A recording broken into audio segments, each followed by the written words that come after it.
lanjut hari ini, Pak. Ya, katanya ada pertemuan untuk ditindaklanjuti nanti waktu Pak Desa dan Kadis. Kira-kira titik poinnya apa aja, Pak? Yang pertama titik poin ini masyarakat Forum Jati Waras Bangkit. Siap. Ya, mempertanyakan dan mempersoalkan tentang proyeksi pembangunan yang akan dilakukan untuk tahun ini. Secara mekanisme dan aturan itu memang ada di dinas yang bersangkutan. Tetapi masyarakat Jatiwaras ini pingin ada pertama kejelasan tentang proyeksi yang akan dilakukan tahun sekarang. Menurut informasi, ini kan baru informasi. Informasi ini mungkin forum masyarakat sudah mengetahui tentang proyeksi pembangunan.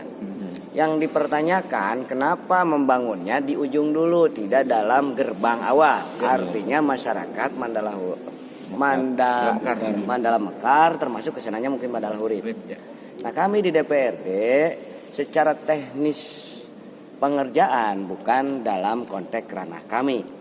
Tetapi juga kami ketika ada keinginan upaya dari masyarakat tersebut untuk barangkali bukan merubah, saya kira mempertimbangkan apakah memang bisa ini langsung ke Mandala Mekar.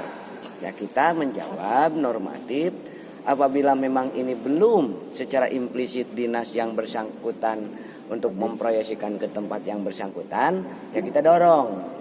Karena menurut penilaian masyarakat Mandala Mekar, proyeksi yang diutamakan itu adalah gerbangnya yang ada di situ. Ini keterkaitannya dengan beberapa pointer. Satu, Desa Mandala Mekar pernah mendapatkan penganugerahan, bahkan termasuk desa IT, desa wisata, desa agrobisnis, beberapa penghargaan. Kenapa Pak Bupati yang sudah mengumumkan desa binaan termasuk desa salah satu yang berbasis agrowisata tetapi tidak ditunjang dengan fasilitas yang lain? Mungkin pemerintah, kalau saya berpikir positif, hari ini ada juga upaya-upaya yang lain. Karena kalau melihat proyeksi pembangunan di sini kan anggarannya dari DAK nih. Dari DAK.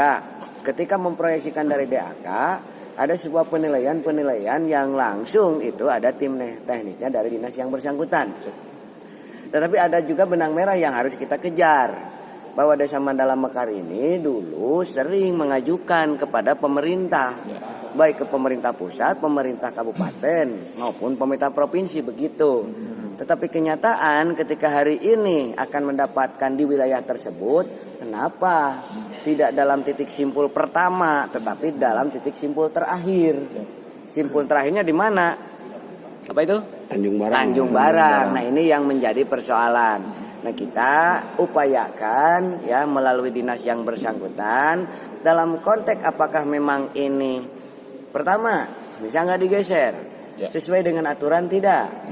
Bagaimana kalau ketika ini digeser? Peraturannya seperti apa? Kajiannya seperti apa? Dokumen perencanaan yang dari awal dari mana? Ya, pengajuannya dari mana? Mari kita sinkronkan data ini. Karena Pak Kuwu juga dulu sudah 2 tahun ya mengajukan dengan koordinat yang sama. Nah, kita akan meneruskan ini ke pimpinan kita. Barangkali nanti pimpinan yang berhak untuk bisa berkoordinasi dengan dinas yang bersangkutan, supaya dinas yang bersangkutan juga berkoordinasi dengan pemerintah.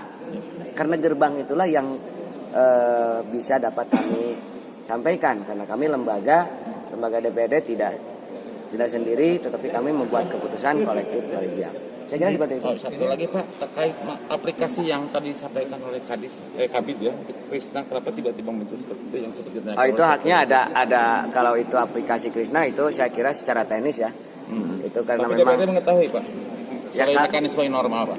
Kalau DPRD jelas, kalau mekanisme normal pasti mengetahui. Siap. Ya, mekanisme normal pasti mengetahui dari mulai bentuk perencanaan, dari mulai pengajuan, gerbangnya di mana pasti kita mengetahui. Tetapi kalau ada pengakuan atau keterangan dari kepala dinas yang bersangkutan, yaitu dinas. Dan tadi Pak Kuwu juga menyampaikan, kita juga sama. Krisna di situ juga kita tempuh, lokusnya kita tempuh, mekanismenya kita tempuh. Ya, mari kita beradu argumen antara dinas juga mungkin dengan desa nanti. Kan begitu. Pak, ada indikasi permainan Pak? Sejauh ini saya nggak memandang seperti itu ya. Tapi kalau politis ada ya Pak ya? Nggak tahu kalau politik. Kan saya sudah sampaikan tadi berbicara. Saya ini tidak berbicara politis. Jujur aja saya kenal banget dengan Pak Kuwu. Siap. Itu, tapi nggak ada politiknya sama sekali. Clear ya, Pak, ya? Clear ya? Suara abdi masih etik didinya mah, tetapi kita perjuangkan kan seperti itu. Tapi setelah ini mungkin besar Pak ya. Setelah ini mungkin ya Pak. Nah, direkam eta mangka. Jadi ginilah intinya ya, kita itu mengajukan apa proposal jalan itu sudah setumpuk mungkin ya gitu. Setiap ganti kabit kita robah lagi. Mereka bilang ini salah, kita perbaiki. Aplikasi ini kita tempuh misalnya. Nah tiba-tiba ketika informasi muncul ada di itu kok tiba-tiba padahal itu judulnya adalah Pasir Gintung Lengkong Barang, kok tiba-tiba dilengkapi gitu. 2 desa yang rusak itu malah tiba-tiba ada pembangunannya di sebelah sana. Nah itu kan jadi pertanyaan. Makanya kita mencoba hearing ke sini itu adalah mencari kejelasan kenapa gitu kan. Ruas Pasir Gintung Lengkong Barang tapi tidak berurutan membangunnya. Kalau kita berbicara tadi keluhan masyarakat mah sudah kayaknya bingung ngomongnya ya. Itu kami juga hampir tiap bulan ya berapa ini sekali ini udunan gitu kan, semen, pasir dan sebagainya di tempat-tempat yang rawan kecelakaan. Ya bisa kebayang lah misalkan bagaimana aktivitas masyarakat ya, mau ekonomi, pendidikan, kesehatan terutama gitu kan. Nah Boyak sehari ini ketika misalkan sudah muncul jelas dananya ada, anggarannya jelas, di ruas yang ada, kenapa tidak ditempuh dulu misalnya sesuai dengan alur ruas jalan tersebut? Itu aja yang kita pertanyakan di sini gitu kan. Kenapa tidak ditempuh itu? Nanti kan kalaupun misalkan ada, nanti misalkan dari Pasir Gintung Ciwaraknya jelek, Ciwarak dulu gitu. Oh Ciwaraknya udah bagus, Kesagali dulu. Setelah Kesagali dulu misalkan itu ya Mandala Mekar baru ke Mandala Hurib, baru ke Tanjung Barang gitu. Ini dilengkapi 2 desa ya tiba-tiba begitu dengan tadi alasan. Dan saya juga maaf ya sebelum ke sini kenapa saya bilang katanya Pak Kabid saat di kantor dengan di sini beda menjawabnya. Pada saat itu saya manuturkeun bupati. Saya mata apal Pasir Gintung eta teh apalna di ditu. Dan bahkan di sana menyebutkan belum ada penentuan lokasi. Dalam 2 minggu ini kata mereka akan ada penentuan lokasi. Makanya kita kejar bagaimana atau di mana siapa yang berhak menentukan lokasi tersebut. Kami juga meminta bukan sekedar misalkan pokoknya harus di sini kan beralasan semuanya. 1, ruas jalannya adalah Pasir Gintung Lengkong Barang, otomatis pintu gerbangnya itu adalah dan titik rusaknya itu adalah di Mandala Mekar Mandala Hurib. Berarti kan di sana. 2, banyak SK yang harus ditunjang, SK Bupati tentang desa wisata. Alhamdulillah kami juga kemarin mendapatkan anugerah desa wisata 6 desa dari 300 sekian desa itu yang diserahkannya juga oleh Pak Bupati dalam upacara kan di sana kemarin itu.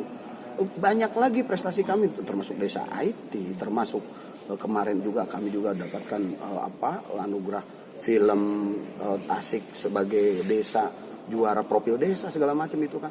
Nah alangkah lebih elegan itu ya kalau misalkan jadi dari sisi manapun kayaknya infrastruktur desa Mandala Mekar dan Mandala Hurib itu harus ditunjang Pak. Kalau misalkan apalagi kita lihat di desa kami itu ada berapa kilometer yang ruas jalannya itu belum pernah sama sekali mengenal aspal.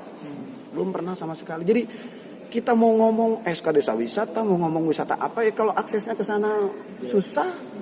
Gimana mau itu? Sementara sekarang bagaimana recovery ekonomi pasca Covid segala macam kan salah satunya itu kan barangkali wisata dengan kunjungan itu sehingga ada sirkulasi ekonomi yang ini makanya mohon sekali ini harus jadi pertimbangan gitu loh dari para pengambilan kebijakan. Kami di bawah di masyarakat itu hanya bisa mengungkapkan dan mencari titik sebetulnya paling untuk menekan di mana sih sebetulnya sisi kuat yang bisa menekan akhirnya kebijakan itu beralih kepada yang sesuai seharusnya gitu loh.